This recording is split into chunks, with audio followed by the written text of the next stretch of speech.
تاریخ گواہ ہے کہ ایک عرصہ دراز سے عورت مظلوم چلی آ رہی تھی۔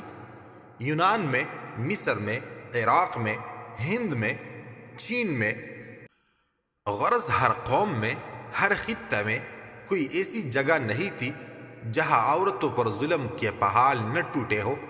لوگ اسے اپنے عیش و عشرت کی غرض سے خرید و فروخت کرتے، ان کے ساتھ حیوانوں سے بھی برا سلوک کیا جاتا تھا، حتیٰ کہ اہل عرب عورتوں کے وجود کو معجب عار سمجھتے تھے اور لڑکیوں کو زندہ درگو کر دیتے تھے۔ ہندوستان میں شوہر کی چتا پر اس کی بیوی کو جلایا جاتا تھا۔ واہیانہ مذاہب عورت کو گناہ کا سرچشمہ اور معصیت کا دروازہ اور پاپ کا مجسم سمجھتے تھے۔ اس سے تعلق رکھنا روحانی ترقی کی راہ میں رکاوٹ سمجھتے تھے۔ دنیا کے زیادہ تر تہذیبوں میں اس کی سماجی حیثیت نہیں تھی، اسے حقیر و ذلیل نگاہوں سے دیکھا جاتا تھا۔ اس کے معاشی و سیاسی حقوق نہیں تھے، وہ آزادانہ طریقے سے کوئی لین دین نہیں کر سکتی تھی۔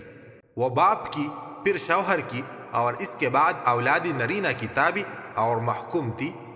اس کی کوئی اپنی مرضی نہیں تھی اور نہ ہی اس کے کسی پر کوئی اقتدار حاصل تھا، یہاں تک کہ اسے فریاد کرنے کا بھی حق حاصل نہیں تھا۔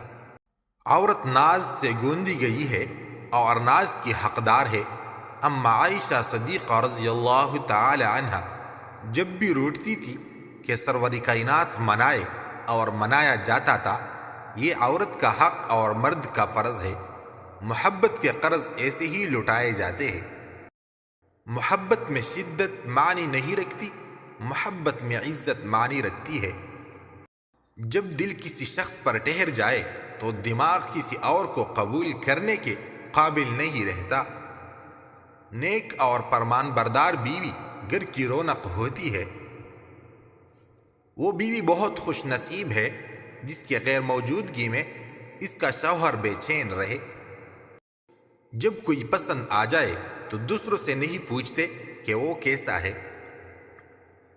مرد بھول جاتا ہے، معاف نہیں کرتا، عورت معاف کر دیتی ہے، بھولتی نہیں۔ لوگ چھوڑ کر نہیں جاتے، دھتکار کر جاتے ہیں۔ اہم یہ نہیں کہ وہ اب آپ کی کتنی بار تذلیل کریں گے، اہم یہ ہے کہ اب آپ اور کتنا ذلیل ہونا چاہتے ہیں۔